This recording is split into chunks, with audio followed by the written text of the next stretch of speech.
I welcome all of you to my brand new video on closure properties of context-free languages.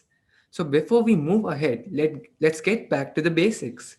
So context-free languages are generated using context-free grammar, and these languages are accepted by push-down automata. It is also very important to recall that context-free languages are a strict superset of regular languages, which means that all regular languages come under context-free languages. All regular languages are context-free, but the vice versa may not be true. So now let's study the closure properties of context-free languages, and let's move to our whiteboard. So let's look at some of the notations that we'll be using in this video. The first one being non-terminal symbols. These are usually capital letters like A, B, and so on. Then come the terminal letters, which are usually lowercase alphabets like A, B, and so on.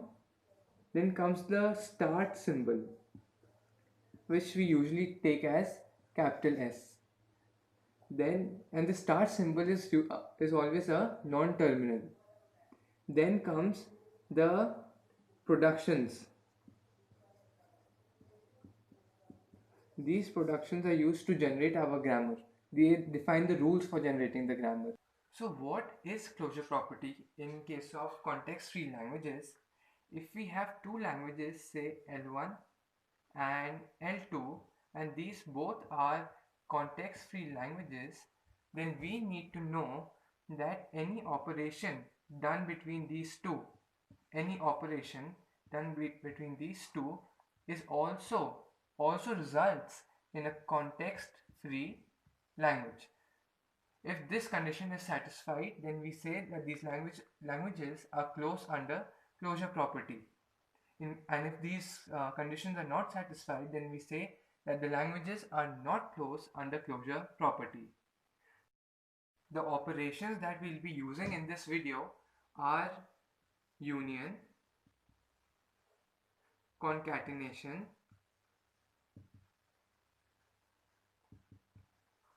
then comes the clean closure, then comes the transpose, and intersection, as well as the complement. So we'll see which all operations actually hold the closure property and which do not. The very first operation that we'll be studying is the union operation. So if I have two languages, context-free languages L1 and L2, and their corresponding start symbols are S1 and S2, then their union, that is L1 union L2, forms another forms a new language with a start symbol S. And this start symbol, this union operation between L1 and L2 can be represented as S derives S1 slash S2. So let's look at an example to understand how this union operation is working. So example, language 1 is a to the power n, b to the power n, where n is strictly greater than 0, and L2 is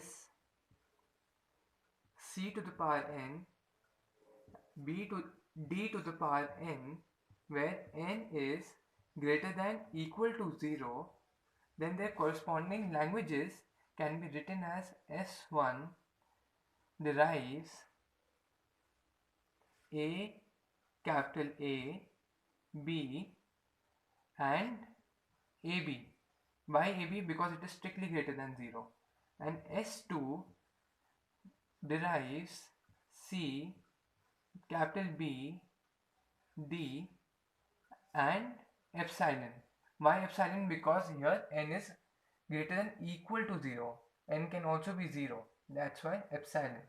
So the union L1 union L2 gives us the union between AN, BN and CN, DN. So this language will be having a start symbol S, and this start symbol S, which corresponds to the new language, will be a context-free language which is a union of two individual context-free languages L1 and L2. Therefore, we say that the union operation on two context-free languages also results in a context-free language. Therefore, union is close under, these languages are close under union operations. The second operation that we are looking at is the concatenation operation. Now in concatenation operation, if we have two context-free languages L1 and L2 with corresponding grammars as G1 and G2, when we concatenate these two languages, the new language that we generate is L1 dot L2. The symbol for concatenation is the dot symbol. Now the example that we took for the previous operation, we'll use the same one. If the starting symbols for language L1 and L2 be S1 and S2, then we can represent the grammar for L1 and L2 as this and this. S1 derives A, capital A B slash AB, and S2 derives C, capital B D slash epsilon. Now when we concatenate both of these languages, the resultant, let's assume the resultant starting symbol to be S, and we can write the grammar as S derives S1 dot S2, and as these two are already context-free languages that we have concatenated, our resultant grammar is also context-free. So as our resultant grammar is context-free, therefore our resultant language, that is L1.L2, is also context-free language. Therefore these languages are close under concatenation. The third operation that we are looking at is the transpose operation. So if we have a language L which is a CFL, which is context-free language, then what can we say about the transpose of this language? So now if we take an example, say L equals AN BN such that n is greater than equal to 1, then the corresponding grammar for this can be written as S derives A S B slash AB. Now if we take transpose of this language, of this grammar, then S dash we can write as B S dash A slash BA, and the corresponding language for this grammar would be L transpose equals BN AN such that n is greater than equal to 1, and we know that this language is also context-free language, and therefore we can conclude that context-free languages are close under transpose operation. The property that we are going to study next is the clean closure property.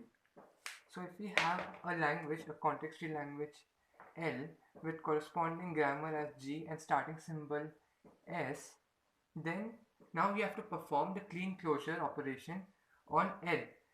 So the symbol is L star for clean closure. And let's assume that our corresponding grammar is G dash and starting symbol is S dash. So we represent our L star, the grammar for L star, as S dash derives S, S star or epsilon. Now what is actually clean closure operation? So what happens is when we apply clean closure, we produce a sequence of 0 or multiple uh, S sequences. So what happens is if we have this grammar, now let me explain it even further. So I can further expand this grammar as if I just write it down as we have epsilon, or we can have S S dash, or we can have S S S dash, or we can have S S S S dash, and so on. So what we are doing is producing a sequences of S using this clean closure property, and we know that this grammar is context free grammar, and therefore we can conclude that even this grammar is context free grammar, because we are doing nothing but producing a sequences of S. S is a context free grammar, and sequences of context free grammar we'll also conclude as a context free grammar. Therefore the corresponding language for S dash, that is the clean closure L star, will also be a context free language. Therefore we can say that a context free language is closed under clean closure property. Now let's study the closure property for intersection between two context free languages. So I would like to explain this particular case using two examples, using an example containing two languages, context free languages, that is L1 equals uh, a to the power of n, b to the power of m, and c to the power of m, such that n and m are greater than equal to 0. This is the first language. In second context free language, let me take it as a to the power of m, b to the power of n, and c to the power of n. Same conditions apply, n comma m greater than equal to 0. So the grammar for these languages can be written in the form of S derives from A, B, then A derives from A, capital A or epsilon, and our B derives from B, capital B, C or epsilon. Similarly, we can write the grammar for our L2 as well. So now if I take values for n and m, let me take m equals to 5 and n equals to 3. So my L1 will become A3, B5, C5, and L2 will become A, m is 5, B, n is 3, and C is also 3. And the intersection between these two languages, that is L1 intersection L2, will be in the form of, will be A3, B3, C3, and we can see that this is in the form of A to the power of k, B to the power of k, C to the power of k, where k is greater than equal to 0, which is not a context free language. So now, therefore, we cannot conclude that the intersection between the CFLs, between two CFLs, are context free. Hence, we cannot say if they are closed under intersection.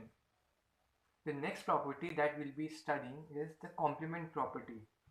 So in this property, let us assume two context free languages L1 and L2. So to understand this property, we'll have to play around with contradiction method.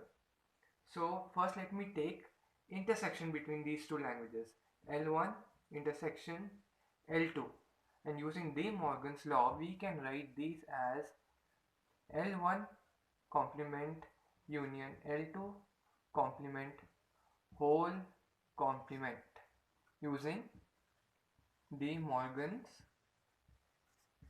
law. So if we assume that complement is closed,